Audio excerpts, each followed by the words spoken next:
Recording studio गेरुलाती music director Rohit Vajpayee गायक भारसिंग तकरे गाँव पांजरिया।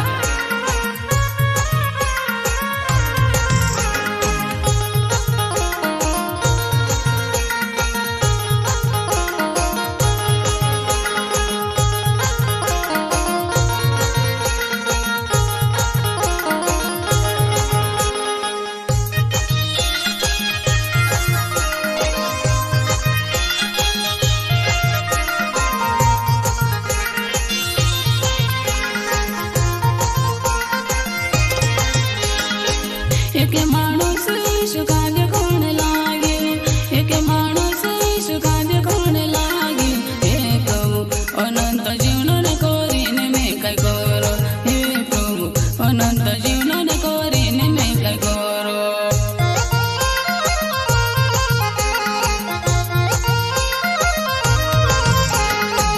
एक माणूस सुखाद कोण लागे, एक माणूस सुखाद कोण लागे, अनंत जीवन कोरीन में काय करो, हे प्रभु अनंत जीवन कोरीन में काय करो।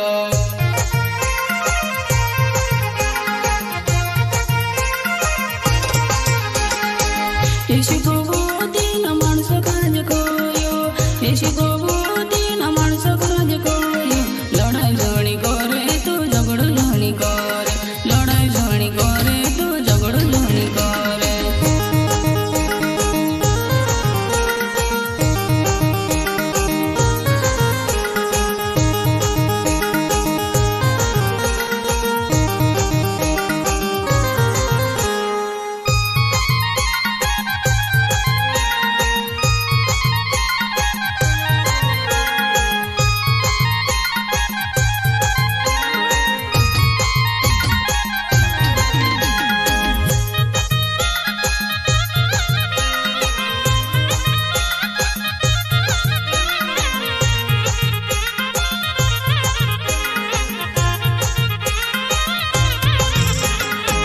एक माणूस सुखाद कोण लागे, एक माणूस सुखाद कोण लागे, हे प्रभु अनंत जीवन कोरीन में काय करो, हे प्रभु अनंत जीवन कोरीन में काय करो।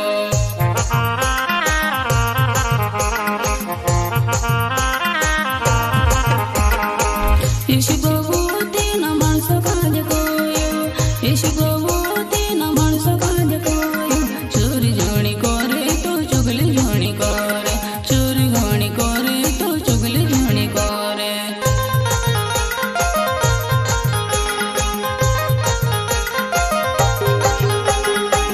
एक माणूस सुखाद कोण लागे, एक माणूस सुखाद कोण लागे, हे प्रभु अनंत जीवन कोरीन में काय करो, हे प्रभु अनंत जीवन कोरीन में काय करो।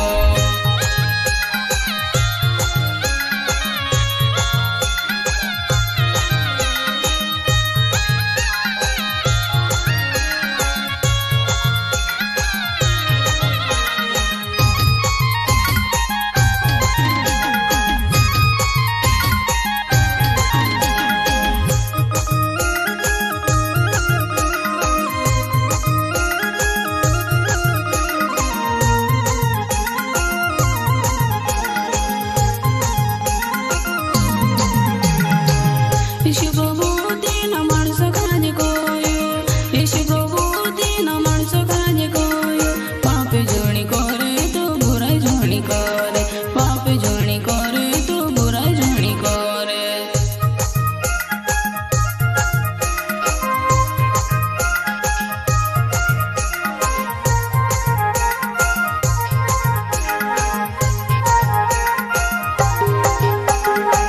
एक माणूस सुखाद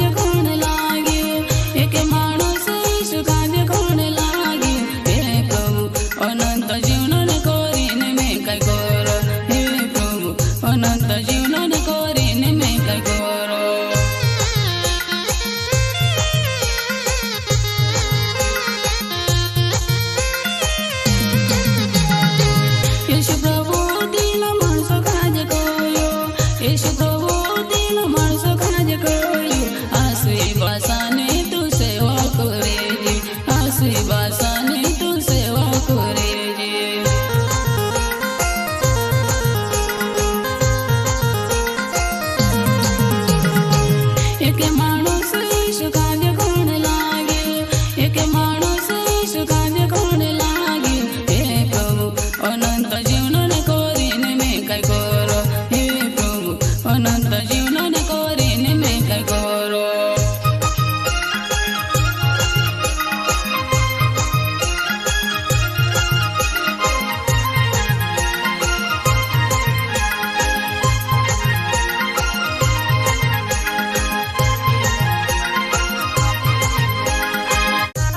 रिकॉर्डिंग स्टूडियो गेरुआ के म्यूजिक डायरेक्टर रोहित वाजपेयी गायक भारसिंह तकरे गाँव पांजरिया